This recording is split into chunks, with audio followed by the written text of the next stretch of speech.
Hey guys, how's it going? Hope you're having a great day. It's Wednesday already, almost the end of the week. I'm going to be heading to Powell River in a couple of days and see a bunch of friends and family, so that's going to be a lot of fun. Really looking forward to that. One thing I'm not looking forward to is the long drive because I have some low back issues and my back does not like it when I sit for long periods of time. And I'm sure a lot of you can probably understand where I'm coming from. You can probably relate to what I'm saying because I'm sure you've had some kind of back issues at some point. Most people will at some point in their lives. In fact, experts estimate that nearly 80% of all people will have back issues at some point in their life. So it's a very common thing. It's also, this is interesting, it's low back pain is a leading cause of disability worldwide. So that's pretty huge. We've got a bit of an issue there. It's one of the main reasons why people miss work. It comes in second to upper respiratory issues. So another major thing there that so many people have to miss work because of back issues. Most common cause of back pain is mechanical issues. So if you've moved the wrong way or picked something up the wrong way, something that was too heavy, that's usually going to be the cause of it, as opposed to something such as arthritis or an infection. So you really got to be careful to protect your back. Posture is really important. If you have suffered back pain, depending on how bad it was, you could have been completely debilitated. I know I was for a couple of weeks. So my physio, who I had seen when I first did it, she figured it was a disc bulge, and another person that I saw figured it was the same thing. And I was in so much pain for 2 weeks. I couldn't move. Anything I moved, I would have major pain in my back. I couldn't walk, so that was pretty scary for me. This happened to me probably about 10 or so years ago, maybe longer than that. So when I did that, it was really bad for a couple of weeks. I went to physio, did some stretching, got traction, that kind of thing. And, it sort of worked. It kind of eased the pain. Hey, Joji, how's it going? And, but the thing was that I would have an issue with it. Usually about twice a year, I would do something bad enough that I wasn't able to move for a few days. So I'd have to cancel my classes. I couldn't teach. I couldn't even walk, so much less teach a class. So it was a really big problem. There are a few ways you can treat low back issues. There's chiropractic manipulation, and get that word out. IMS, which is intramuscular stimulation, traction and physiotherapy and that kind of thing. So there's a lot of different ways you can treat it. So if you do have a back issue, be open to trying a few different ways and see what works for you. So what finally worked for me was actually IMS, intramuscular stimulation. So basically it's an acupuncture needle that goes into the muscle. So not the most pleasant thing to get done, but it works so well for me. So after I'd gotten that done, I actually haven't had an issue in years, so knock on wood for sure.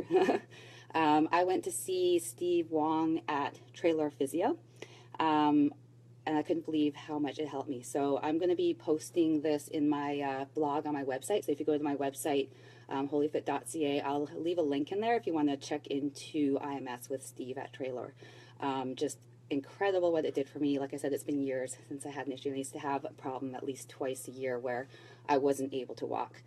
Another thing that works for me is seeing my amazing chiropractor, Tony McDougall. I will leave a link for Armitage and Associates. That's where he's working out of in kind of the Kits area. He also works out of a place downtown. So if you want to see him for any issues, definitely awesome chiropractor. So if you haven't had any back pain, if you've had a healthy back and haven't had any issues, you might be thinking, well, how can I prevent back pain? And there are some things you can do for sure to help prevent it. For some, if it runs in your family, like for myself, my family, both sides have really bad backs, so it might be something that you're not going to be able to completely escape. But here are some things that you can do to try to prevent back pain in the first place. So eating well and exercising, of course I'm going to say that, and that is to maintain a healthy weight. So if you're carrying excess weight, it can put a lot of strain on your back, especially if you're carrying a lot of excess weight in your stomach. It can actually cause a lot of strain on your low back, and if the muscles are weak in your core and there's no support, it's just a recipe for disaster. So eating well, exercising regularly, got to do it. If you do have a little bit of back pain, don't don't be inactive for long periods of time, because what will happen is everything will start to kind of tighten up and it actually feels worse. So be as active as you can, even if you've got a little bit of pain. Be sure to warm up before doing any physically demanding things. So if you work at a job where you're lifting a lot of heavy stuff, warm up before you do that. Don't do it with a cold body. Or if you're going to do some gardening or anything like that, just make sure you warm up. I've had so many clients in the past, they call to cancel a class last minute because they had done gardening or something the day before, or shoveled snow or something, they hadn't warmed up, and they really messed up their backs. So definitely warm up before taxing your back. Working on proper posture. So you want to be sitting up straight. So if you spend a lot of time on your computer, sitting at your computer, make sure that you're set up so that you're forced to sit up straight. So you don't want to be slouching all day, because that's going to cause issues for sure. Or if you drive, make sure you're sitting up nice and tall while you're driving, nice and loose at your shoulders. Okay, so really watch that. It makes a huge difference. Sleep on a mattress with medium firmness to help with support, so it'll support your back better. Lift with your knees, and don't twist when you lift. So if you're lifting something, don't twist. Really good chance you're going to do some damage if you do that, so don't do it. And try to avoid wearing high heel shoes for long periods of time. No problem for me. I can't walk on them anyways. But yeah, if you're wearing high heeled shoes, it's just the position it puts your body in. It can cause a lot of strain on the low back. Hey, LaDonna. Hi, Peggy. So I'm going to show you some stretches that you can do for your low back. So these are some stretches you can do pretty much anywhere. I would recommend doing them, a couple times a day if you get a chance. Just, keep everything nice and loose. It's going to help to avoid back pain in the first place. So I'm going to take you over here out into the studio, and I'll show you some stretches. So with your stretches, make sure you're gentle with yourself. So in other words, if you're stretching and you find that you're holding your breath, or you're making, a face, you're wincing, you've gone too far with that stretch, and it's not going to do you any good. So don't overstretch. I am guilty of doing that myself, and I've caused myself some problems. So first stretch I'm going to show you is just a simple hamstring stretch. So you're going to lie on your back. Your bottom leg, it can stay bent, or you can straighten it. You can use your hands, just grab below or above the knee joint, and gently pull your leg towards you. Make sure it's staying straight. If you're pretty tight and you can only come to here, I would recommend using a resistance band or a towel or a strap of some sort of belt would even work. Just put it around the bottom of your foot, feeling a nice stretch in the back of the leg. So again, it feels nice. It doesn't feel like you're overdoing it. You should just be relaxing. And you want to hold your stretches for at least 30 seconds. So you do both sides, of course. Another one, bring your knee in and just hold it. So 30 seconds on each side. One of my favorites to do when my back is bothering me, I'll lie on a really hard floor. I'll bring both knees in and then circle my knees around. And I'm using my hands to circle my legs around. So my back is nice and loose. It's kind of relaxed. And this way I get a gentle stretch and a bit of a massage as well. And you want to go in both directions. The other one, I love this stretch. Crossing one leg over, reach through, pull that bottom leg towards you, stretching through the glutes. This is a great one. Quite often, low back pain is caused by tight glutes. So definitely doing this one. You can also do this one with your foot just on the floor and press out, or even sitting on a chair and just cross one leg over. So that's a really good one.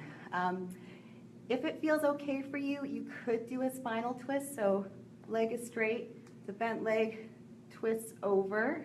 You just let the weight of the leg kind of bring you into that stretch. You can have your arms out to the side. If your back is quite sensitive, I wouldn't recommend twisting. If you are going to try it, just do it really, really carefully so that you don't hurt yourself. And then the other one that is a good one to do is cat-cow. So you arch up and then you go down. So just using your breath, exhale as you arch up, inhale as you let your back curve a little bit, and just doing that for about 30 seconds. That kind of really helps to loosen up the spine. So those are some good stretches to try out. You can also do your quads. So sometimes when your quads are a little tight, it's going to hurt your back as well. So just grabbing your top ankle, pulling your heel up towards your glutes, feeling a nice stretch in the front of the leg. So like I said, I recommend, doing those even a couple of times a day if you can just kind of fit them in, and maybe not all of them, but at least some of them, and just, really kind of taken care of your back before it becomes an issue. Because I'm telling you, if you have a if your back goes out and you're left immobile, it's the worst feeling ever. You can't move, everything hurts. Everything you move will make your back hurt. So definitely take care of your back. I know I do my best to really take care of my back. I stretch multiple times per day, mostly because I stretch after each of my classes, but I also stretch at home. I do usually glute stretches at home. Just taking care of your back and keeping your core strong, of course, so, abdominal work and that kind of thing. So I hope that helps you. I hope you enjoy some of those stretches. Like I said, I'm going to post this on my blog, on my website, so holyfit.ca. I'll leave a link in the comments here so you can check it out, and then you can check out the 2 links for Steve at Traylor for IMS, or Tony at Armitage and Associates for if you want to see a really amazing chiropractor. All right, have an awesome afternoon. I will see you tomorrow.